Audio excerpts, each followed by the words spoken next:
Welcome to Kanika TV. Madanapalle press క్లబ్లో Andhra Pradesh electricity contract employees association ఆధ్వర్యంలో union సమావేశం జరిగింది. ఈ సమావేశానికి జిల్లా joint secretary Y Lakshman Narayana అధ్యక్షతన వహించారు.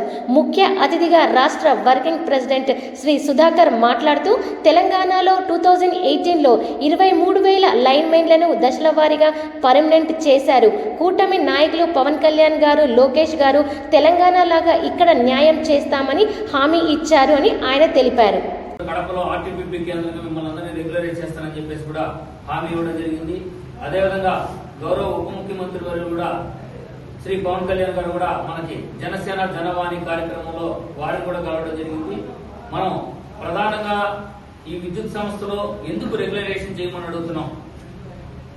రెగ్యులర్ పని ప్రదేశాల్లో కాంట్రాక్ట్ సిస్టమ్ ఉండకూడదని చెప్పేసి 1917 రెగ్యులేషన్ అబాలిషన్ యాక్ట్ చట్టం చెబుతున్నా కూడా చట్టాన్ని ఇంప్లిమెంటేషన్ చేయడం లేదనేది ప్రధానంగా మనం చెబుతున్నాం.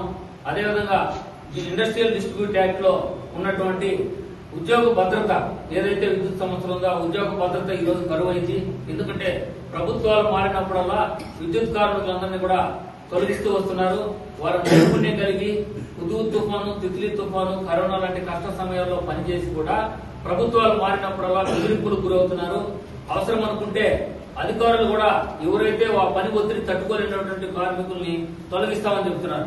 వయసు రీత్యా వాళ్ళ వయసు అయిపోయింది కాబట్టి నువ్వు 45 ఏళ్ళు 50 ఏళ్ళు పనిచేసావు, ఇప్పుడు నువ్వు పైకెక్కలేకపోతున్నావు కాబట్టి నీ ఏదో ఒక సాగు పెట్టి నేను తొలగించడం, అధికారులు వాడుకోవడం, ప్రజాప్రతినిధులను వాడుకోవడం, ఈ విధంగా వాడుకొని వెట్టి చాకరీ చేయించుకుంటా కూడా కార్మికులను తొలగిస్తూ వెళ్తున్నాం. దాన్ని ఎక్కడికక్కడ 3045 గా మనం ఖండిస్తూనే వస్తున్నాం. రాజకీయ పార్టీలకైతేనేమి, కార్మిక సంఘాలకైతేనేమి, రెగ్యులర్ కార్మిక సంఘాలకైతేనేమి ప్రతి ఒక్కరు కూడా మనం చెప్తూనే ఉన్నాం. ఇది తప్పు. 3 దశాబ్దాల పాటు వాళ్ళని వాడుకొని వాళ్ళని అర్థంతరంగా ఈ రోజు వెట్టి చాకరీ చేయించుకొని తొలగించడం అనేది తప్పు. సమాన పని సమాన వేతనం అన్నాం, మనకు అది అందడం లేదు.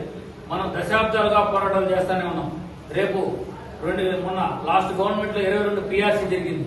PRCలో 2% అంటే 200 రూపాయల జీతం పెంచారు. అదే రెగ్యులర్ పని ప్రదేశాల్లో పనిచేస్తున్నటువంటి వారికి వేతనాలు ఎంత ఇస్తున్నారో వాళ్ళ యొక్క జీతాలు ట్యాక్సుల రూపంలోనే మొత్తం సగం జీతం వెళ్ళిపోతారు. అంటే వాళ్ళ జీతాలు ఏ స్థాయికి పెంచుకుంటున్నారో మళ్ళీ ఇప్పుడు కూడా రేపు 26 PRC ఉంది. కార్మికుల్లో ఒక భయాందోళన మొదలైంది. ఏం జరుగుతుందో ఏమో.